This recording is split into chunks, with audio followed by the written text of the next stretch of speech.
Welcome to the BSc online lecture. We learned last lecture splitting on d orbital in octahedral and tetrahedral.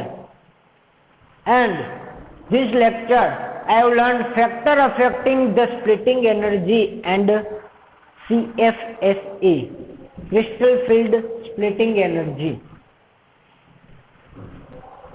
The factor affecting point. First point is nature of ligand. Second point, principal quantum number of d orbital. Third point, geometry of complex. And fourth point, charge on the metal ion. The factor affecting point. Factor affecting એટલે શું? તો સ્પ્લિટિંગમાં એટલે કે ઓક્ટાહેડ્રલનું splitting અને ટેટ્રાહેડ્રલના સ્પ્લિટિંગમાં જે factor affecting જે પોઈન્ટો છે એ ક્યાં છે? એમાં પેલો આપણે જે જોવાનો છે નેચર ઓફ લિગેન્ડ. જે સ્પ્લિટિંગ થાય છે ક્યાંક આપણી પાસે સ્પ્લિટિંગનો જે ડિસ્ટન્સ છે બે ઈજી અને ટી2જી વચ્ચેનું જે ડિસ્ટન્સ છે ક્યારેક વધારે હોય છે ક્યારેક ઓછું હોય છે. આ શાના કારણે થાય છે? તો એના માટે આપણી પાસે જવાબદાર છે નેચર ઓફ લિગેન્ડ. હવે આપણને ખબર છે બે પ્રકારના લિગેન્ડ છે, સ્ટ્રોંગ ફિલ્ડ લિગેન્ડ અને weak field ligand. Strong field લિગેન્ડની અંદર શું થાય છે? તો કે સ્ટ્રોંગ ફિલ્ડ લિગેન્ડની અંદર આપણી પાસે મેટલના ઓર્બિટલ અને લિગેન્ડની ઓર્બિટલ એકબીજાની સાવ નજીક હોય છે. સ્ટ્રોંગ ફિલ્ડ લિગેન્ડની અંદર જો સાવ નજીક હોય તો રિપલ્શન વધારે થાય છે. રિપલ્શન વધારે થાય તો એની એનર્જી કેવી થઈ જશે? ઇન્ક્રીઝ. તો એટલા માટે ઇન્ક્રીઝ થાય તો બે વચ્ચેની જે આપણી પાસે ડેલ્ટા 0 છે, ડેલ્ટા ઓ, રેડી? આ ડેલ્ટા 0 આપણે ઓક્ટાહેડ્રલ માટે ડેલ્ટા ઓ અને ટેટ્રાહેડ્રલ માટે ડેલ્ટા ટી. તો આ ડેલ્ટા ઓ નો જે ગાળો હતો એ શું થાય? એ બે વચ્ચે આ ગાળો ડેલ્ટા ઓ સ્પ્લિટિંગ એનર્જી જો સ્ટ્રોંગ લિગેન્ડ હોય તો વધી જશે, વીક લિગેન્ડ હોય તો શું થશે? ઘટી જશે. હવે આ જે આપણને આપેલી છે સિરીઝ એને ફેઝન સિરીઝ તરીકે ઓળખવામાં આવે છે. આ સિરીઝ કે જે સ્ટ્રોંગ ફિલ્ડ લિગેન્ડ અને વીક ફિલ્ડ લિગેન્ડ આપણને બતાવે છે. તો આપણને આ સિરીઝ આપેલી છે, તમે જોઈ શકો છો. આયોડિન, બ્રોમિન, સલ્ફાઇડ, ક્લોરિન, આવી રીતે આપણી પાસે બધા જ લિગેન્ડ આપણને આપેલા છે. આ લિગેન્ડની અંદર આ જે બધા જ લિગેન્ડ છે આપણને જે આપેલા છે, ઓક્ઝેલેટ, OH, હાઇડ્રોક્સાઇડ, આ બધા જ લિગેન્ડ કેવા છે? આપણી પાસે વીક ફિલ્ડ લિગેન્ડ છે. જ્યારે એના પછીના H2O, EDT, NH3, બાયપિરિડિન, NO2, CnCO, carbonyl, આ બધા જ કેવા છે? તો કે આ બધા જ સ્ટ્રોંગ ફિલ્ડ લિગેન્ડ છે. જો મેટલ આયન સાથે આ બધા લિગેન્ડ જોડાયેલા હશે સ્ટ્રોંગ ફિલ્ડ લિગેન્ડ, તો ડેલ્ટા ઓ અથવા ડેલ્ટા ટી વચ્ચેનો જે ગાળો હશે એ કેવો હશે? વધારે હશે. કારણ કે એ બંને વચ્ચે રિપલ્શન કેવું થાય છે? વધારે થાય છે મેટલ અને લિગેન્ડ વચ્ચે. જ્યારે વીક ફિલ્ડ લિગેન્ડ હશે તો બંને વચ્ચે જે રિપલ્શન છે એટલું બધું થતું હશે નહીં. જો એટલું બધું ન થતું હોય તો આ બંને વચ્ચેનો જે ગાળો છે, બંને વચ્ચેની એનર્જી છે એટલી બધી વધારે હશે ને કેવી હશે? ઓછી હશે. જે આપણે જોયું છે, જો આપણી પાસે સ્ટ્રોંગ ફિલ્ડ લિગેન્ડ હોય તો ડેલ્ટા ઓ સ્પ્લિટિંગ એનર્જી વધી જશે, વીક લિગેન્ડ હોય તો શું થઈ જશે? ઘટી જશે. આ છે આપણી પાસે પહેલો પોઈન્ટ, નેચર ઓફ લિગેન્ડ. એના માટે આપણી પાસે ટેક્સ્ટ બુકમાં કેટલા એક્ઝામ્પલ પણ આપેલા છે કોમ્પ્લેક્સના. કેટલાની અંદર સ્ટ્રોંગ ફિલ્ડ લિગેન્ડ હશે એની આપણને સ્પ્લિટિંગ એનર્જી આપેલી હશે, જેવી રીતે મેં આમાં આપેલી છે એવી રીતે. રેડી? હવે અહીંયા આપણે જોઈએ principal quantum number of D orbital. આનું એક્ઝામ્પલ પણ આપણે છેલ્લે જોઈશું. પ્રિન્સિપલ ક્વોન્ટમ નંબર જેને આપણે 11 ની અંદર આવી ગયું principal quantum number n. N એ 1 થી ચાલુ થઈને ઇન્ફિનિટી સુધી હોય છે. તો આપણી પાસે પ્રિન્સિપલ ક્વોન્ટમ નંબર n, એ પ્રિન્સિપલ ક્વોન્ટમ નંબર n જો 3D સિરીઝની મેટલ હશે કે જેનો પ્રિન્સિપલ ક્વોન્ટમ નંબર કયો હે 3. જો 4D સિરીઝ હશે તો એનો પ્રિન્સિપલ ક્વોન્ટમ નંબર કયો થશે 4. 5D 6D તો એના શું છે ક્વોન્ટમ નંબર છે. જેમ ક્વોન્ટમ નંબર ઇન્ક્રીઝ થતા જશે, આપણને ખબર છે પિરિયોડિક ટેબલની નંબર ઉપરથી નીચે તરફ જાવ ને ક્વોન્ટમ નંબર ઇન્ક્રીઝ થાય. ક્વોન્ટમ નંબર ઇન્ક્રીઝ થશે તો સ્પ્લિટિંગ એનર્જી છે એમાં શું થતો જશે, વધારો થતો જશે. અહીં આપણને એક્ઝામ્પલ આપેલા છે, જુદા જુદા કોમ્પ્લેક્સ આપેલા છે. આ બધાની અંદર તમે જોઈ શકો છો લિગેન્ડ છે એ બધાની અંદર સેમ છે, પણ મેટલ આયન એ બધાની અંદર કેવા છે, અલગ અલગ છે. અહીં કોમ્પ્લેક્સનો ચાર્જ પણ બધાની અંદર સેમ જ છે, ખાલી શું ચેન્જ છે મેટલ. અહીં આપણને કોબાલ્ટ, રેહોડિયમ અને ઇરિડિયમ આ 3 મેટલ આપેલી છે. તો કોબાલ્ટ એ કઈ ની કયા ક્વોન્ટમ નંબર છે 3d6, એટલે કે એની ઇલેક્ટ્રોન કન્ફિગ્યુરેશન આપણને આપેલી છે. અહીં રેહોડિયમ માટે 4d, ઇરિડિયમ માટે કઈ છે 5d. તો ક્વોન્ટમ નંબર જેમ ઇન્ક્રીઝ થતા જાય એમ એની સ્પ્લિટિંગ એનર્જી પણ શું થતી જાય છે, ઇન્ક્રીઝ થતી જાય છે. શું થતી જાય છે, ઇન્ક્રીઝ થતી જાય છે. તો આ સેકન્ડ પોઈન્ટ ફેક્ટર અફેક્ટિંગ કે પ્રિન્સિપલ ક્વોન્ટમ નંબર જો ઇન્ક્રીઝ થાય તો સ્પ્લિટિંગ એનર્જી પણ શું થશે, ઇન્ક્રીઝ થશે. હવે એના પછી એ જીઓમેટ્રી ઓફ કોમ્પ્લેક્સ. કોમ્પ્લેક્સની જીઓમેટ્રી ઉપર પણ આધાર છે. તો આ જીઓમેટ્રી ઓફ કોમ્પ્લેક્સ આપણી પાસે 2 કોમ્પ્લેક્સ બને અત્યારે, ઓક્ટાહેડ્રલ અને બીજું હતું આપણી પાસે ટેટ્રાહાઇડ્રલ. હવે ઓક્ટાહેડ્રલ આપણને ખબર છે કે મેટલ આયન સાથે કેટલા લિગેન્ડ જોડાયેલા છે, 6 લિગેન્ડ જોડાયેલા છે. જ્યારે ટેટ્રાહેડ્રલ ની અંદર કેટલા લિગેન્ડ જોડાયેલા હશે, તો કે ટેટ્રાહેડ્રલ ની અંદર 4 લિગેન્ડ જોડાયેલા હશે. તો ટેટ્રાહેડ્રલ ની અંદર આના કરતા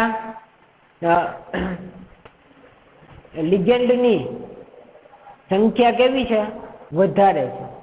હવે વધારે છે તો આની સ્પ્લિટિંગ એનર્જી પણ ટેટ્રાહેડ્રલ કરતા કેવી હશે, વધારે હશે. રેડી? તો એ કેટલી વધારે, તો એના માટેનું ઇક્વેશન પણ આપણે જોઈ ગયા છીએ, 4/9 ડેલ્ટા ઓ. તો જીઓમેટ્રી એ સિવાય આપણે એની બીજી જીઓમેટ્રી, આ તો એક ઓક્ટાહેડ્રલ અને ટેટ્રાહેડ્રલમાં લિગેન્ડની સંખ્યા કેવી છે, અલગ અલગ છે.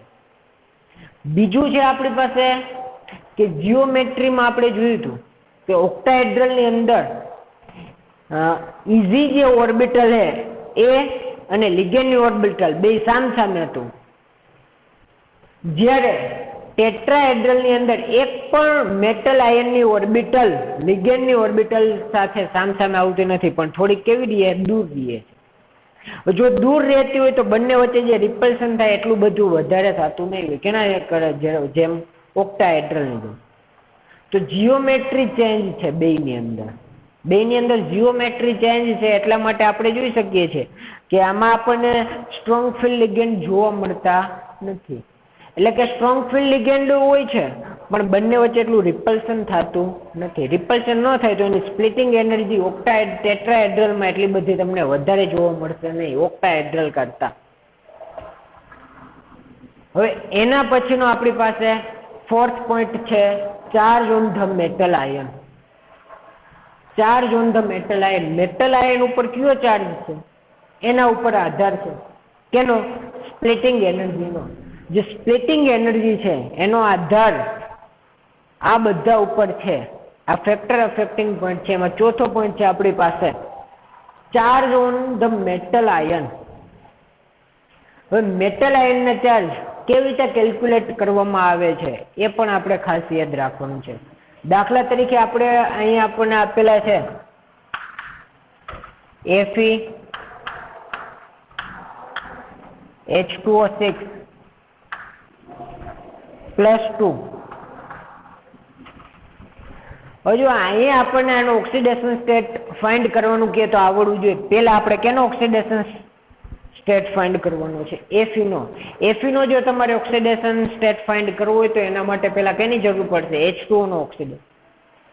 H2O ઉપર કયો ચાર્જ હોય? જો આ જે લિગેન્ડ છે એ કયો છે આપણી પાસે? આપણે 11-12 ની અંદર આવતું તો એકદંત્ય લિગેન્ડ, દ્વિદંત્ય લિગેન્ડ. તો આ કેવો છે આપણી પાસે? One dental ligand, two dental ligand. તો અહીંયા આપણી પાસે H2O એ ન્યુટ્રલ લિગેન્ડ એની ઉપર જે ઓક્સિડેશન નંબર આવી કેવો આવે છે? 0 આવે છે. કેટલો આવે છે? 0. તો અહીં જે Fe છે Fe એમને મૂકો, એની ઓક્સિડેશન સ્ટેટ આપણે ફાઇન્ડ કરવાની છે. H2O ની કેટલી આવશે? 0. અહીં કેટલા લિગેન્ડ છે? 6. તો આપણે 6 મૂકવાના. ઓક્સિડેશન સ્ટેટ 0 છે. હવે અહીં જે ચાર્જ હોય ક્યાં મૂકવાનો? બરાબરની ઓ બાજુ મૂકી દેવાનો. રેડી? તો 6 × 0, 0. તો Fe બરાબર કેટલા આવશે? +2. હવે જરૂરી નથી કે આ જે ચાર્જ હોય એ જ આનો ચાર્જ આવે, એ બદલી જશે. આપણે સેકન્ડમાં જુઓ તો કારણ કે આની ઓક્સિડેશન સ્ટેટ 0 છે એટલા માટે આ હતો એ જ આવ્યો, નકર આવે નહીં. તો અહીંયા આપણી પાસે Fe+2 અને અહીંયા કયો છે એનો ઓક્સિડેશન સ્ટેટ? Fe+3. આનો Fe+2 Fe+3. જેમ ઓક્સિડેશન સ્ટેટ વધારે હશે, ઇન્ક્રીઝ હશે, આ તમે જોઈ શકો છો. લિગેન્ડ કોમ્પ્લેક્સ છે, બેમાં મેટલ સરખી છે, લિગેન્ડ સરખા છે, લિગેન્ડની સંખ્યા સરખી છે, ખાલી ચેન્જ શું છે? બેના ઓક્સિડેશન નંબર એ ચેન્જ છે.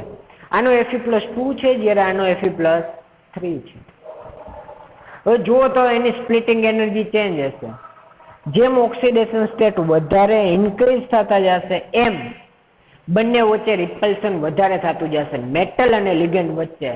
તો જેમ ઓક્સિડેશન સ્ટેટ વધારે એમ એની સ્પ્લિટિંગ એનર્જી એટલી જ વધારે છે. આની આપણી પાસે આટલી છે, એના કરતા આની કેટલી છે? વધારે છે. હવે આ થયું આપણી પાસે case 1, charge on metal ion. બીજું છે different metal ion with different charge. હવે જો આપણી પાસે different metal, ligand same, metal is different with different charge. Metal પણ અલગ છે અને ચાર્જ પણ કેવો હશે? બેયમાં આપણી પાસે અલગ હશે. વેનેડિયમ, ક્રોમિયમ, એની ઓક્સિડેશન સ્ટેટ આની આપણે કેલ્ક્યુલેટ કરવી હોય તો સેમ એટલી જ આવશે. વેનેડિયમની કેટલી આવશે? +2. ક્રોમિયમની કેટલી આવશે? +3. તો ઓક્સિડેશન સ્ટેટ ઇન્ક્રીઝ એમ સ્પ્લિટિંગ એનર્જી પણ કેવી હશે? ઇન્ક્રીઝ હશે. તો different metal ion with different charge, ત્યારે પણ શું? Increase oxidation state, then splitting energy is increased. Case number આપણી પાસે 3. Same charge on different metal ion but having different number of d electron. હવે આપણી માટે આ ખાસ સમજવાનું છે. હવે આપણને શું કીધું છે? Same charge. ચાર્જ બેમાં સરખા છે એટલે કે અહીંયા આપણને આપેલું છે કોબાલ્ટ. કોબાલ્ટનો પણ ઓક્સિડેશન સ્ટેટ અહીંયા +2 છે. એવું જરૂરી નથી, હું કહું વારંવાર ખાસ, અહીંયા જે હોય એ જ આનું ઓક્સિડેશન સ્ટેટ હોય એવું જરૂરી નથી. કારણ કે આની 0 છે એટલા માટે અહીં જે સંખ્યા છે એ જ આવે છે. આ ખાસ યાદ રાખવાનું. અને નિકલ માટે નિકલ +2. બેયની ઓક્સિડેશન સ્ટેટ સરખી છે. મેટલ બે કેવા છે? અલગ અલગ છે. બે લિગેન્ડ પણ કેવા છે? સરખા. હવે બે ઓક્સિડેશન સ્ટેટ સરખી, પણ બેમાં ઇલેક્ટ્રોનની સંખ્યા કેવી હશે? અલગ અલગ હશે. જો અલગ અલગ સંખ્યા હોય તો મેં તમને આપેલું છે 3d7. આમાં d ઓર્બિટલમાં કેટલા ઇલેક્ટ્રોન હશે? કોબાલ્ટમાં 7. નિકલમાં કેટલા હશે? 8 હશે.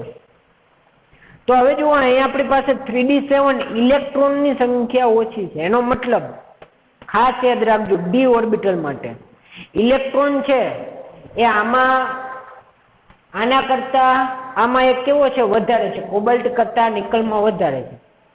હવે એનો મતલબ બેની અંદર પ્રોટોનની સંખ્યા તો કેવી હશે? સેમ જ હશે, ખાલી ઇલેક્ટ્રોનની સંખ્યા કેવી છે?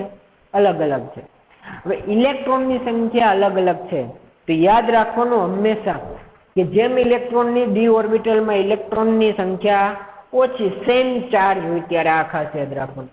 બેયનો ઓક્સિડેશન સ્ટેટ સેમ હોય ત્યારે જેમ ડી ઓર્બિટલમાં ઇલેક્ટ્રોનની સંખ્યા ઓછી એમ એનું સ્પ્લિટિંગ કેવું થશે? વધારે.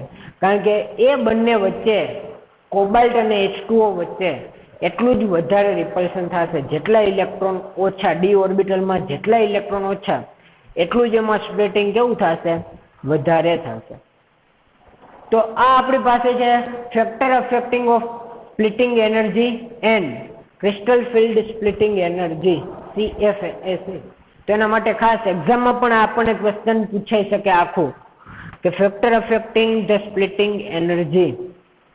તો એના માટે આપણને પોઈન્ટ આપેલા છે. પહેલો પોઈન્ટ નેચર ઓફ લિગેન્ડ, બીજો point principal quantum number, third geometry of complex force, charge on the metal ion. એમાં આપણે જુદા જુદા 3 કેસ જોયા.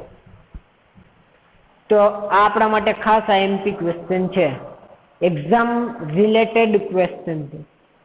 હવે આપણે જોઈ લઈએ એની મેગ્નેટિક બિહેવિયર.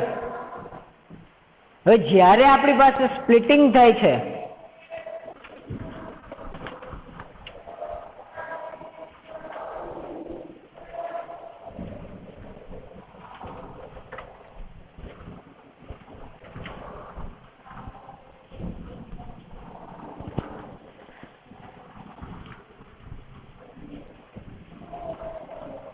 હવે એના પછીનો જે આપણો ટોપિક છે એ છે મેગ્નેટિક બિહેવિયર.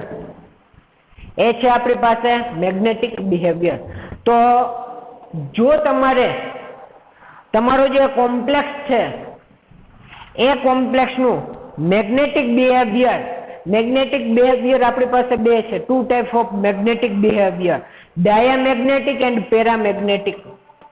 તો મેગ્નેટિક બિહેવિયર આપણે જો ફાઇન્ડ કરવું હોય તો એના માટે 3 પોઈન્ટ ખાસ જે યાદ રાખવાના છે. તો oxidation state of metal ion, તો oxidation state of metal ion. જો મેગ્નેટિક બિહેવિયર ડાયામેગ્નેટિક છે કે પેરામેગ્નેટિક, એના માટે પહેલો પોઈન્ટ છે the oxidation state of metal ion, એ આપણને ખબર હોવી જોઈએ. બીજું ધ શેપ ઓફ કોમ્પ્લેક્સ,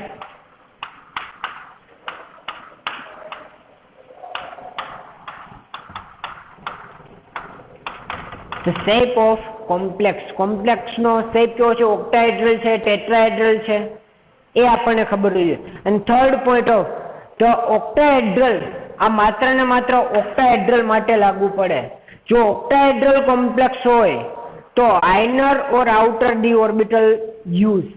જો ઓક્ટાહેડ્રલ હોય તો એની આઇનર ઓર્બિટલ અને આઉટર ઓર્બિટલ એ આપણને ખબર હોવી જોઈએ. ખાલી માત્ર ને માત્ર ઓક્ટાહેડ્રલ માટે આ ત્રીજો પોઈન્ટ લાગુ પડે. તો ત્રીજો પોઈન્ટ આપણી પાસે છે octahedral complex where inner or outer D orbital are use. એની માટે આઉટર અને આઇનર ઓર્બિટલ આ બેયનો યુઝ થાય. ક્યારે? ઓક્ટાહેડ્રલ હોય તો. ઓક્ટાહેડ્રલ હોય તો એની આઇનર ઓર્બિટલ અને આઉટર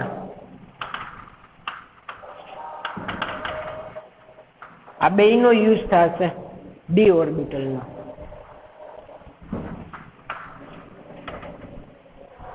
તો આ 3 મેગ્નેટિક બિહેવિયર ફાઇન્ડ કરવા માટે યુઝ થાય છે. હવે જો દાખલા તરીકે આપણી પાસે પેરામેગ્નેટિક છે, ડાયામેગ્નેટિક હોય તો 0, કારણ કે સ્પિન શું થઈ જતી હશે? કેન્સલ થઈ જશે. તો મ્યુ બરાબર 0 મળે. તો યાદ રાખવાનું હંમેશા મ્યુ બરાબર 0 હોય તો એ કેવો કમ્પાઉન્ડ હશે? ડાયામેગ્નેટિક. પણ પેરામેગ્નેટિક કમ્પાઉન્ડ હોય તો એના માટે 2 વસ્તુ આપણે ખાસ ધ્યાન રાખવાનું છે. એ છે spin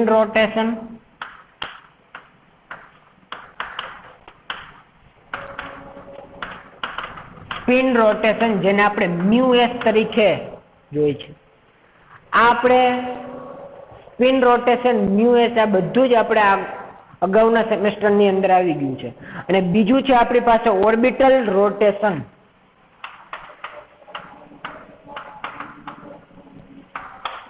orbital rotation of unpaid electron.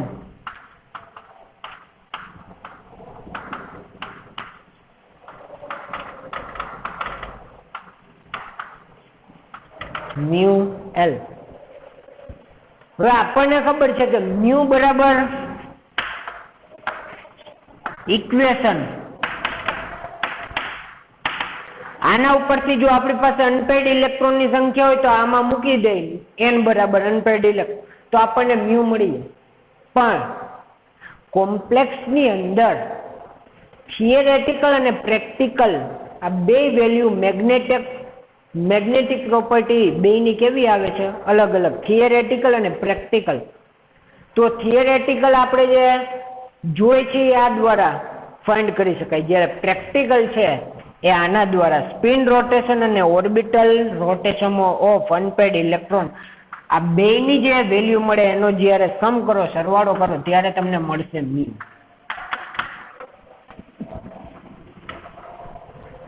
તો આ જે તમને મળે છે એ કઈ મળે છે? તો આ તમને જે મળે છે એ પ્રેક્ટિકલી મળે છે. જ્યારે આ ઇક્વેશનમાં જે મળે છે એ કેવી મળે છે? થિયરેટિકલ. એક જ કોમ્પ્લેક્સની તમને બે વેલ્યુ મળશે, એક થિયોરેટિકલ વેલ્યુ અને બીજી કેવી મળે છે? Practical value. તો મ્યુ એસ એ તમે કેના દ્વારા શોધી શકો છો? તો કે મ્યુ એસ આ ઇક્વેશન દ્વારા. અને જ્યારે મ્યુ એલ છે એનું ઇક્વેશન આપણે અગાઉ આવી ગયું છે.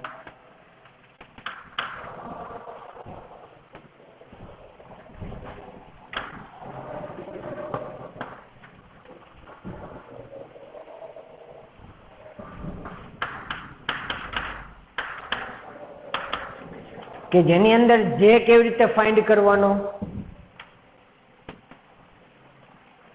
એ આપણે બધું અગાઉના સેમેસ્ટરની અંદર આવી ગયું છે. જે ની વેલ્યુ એટલે શું? જી ની વેલ્યુ એટલે શું?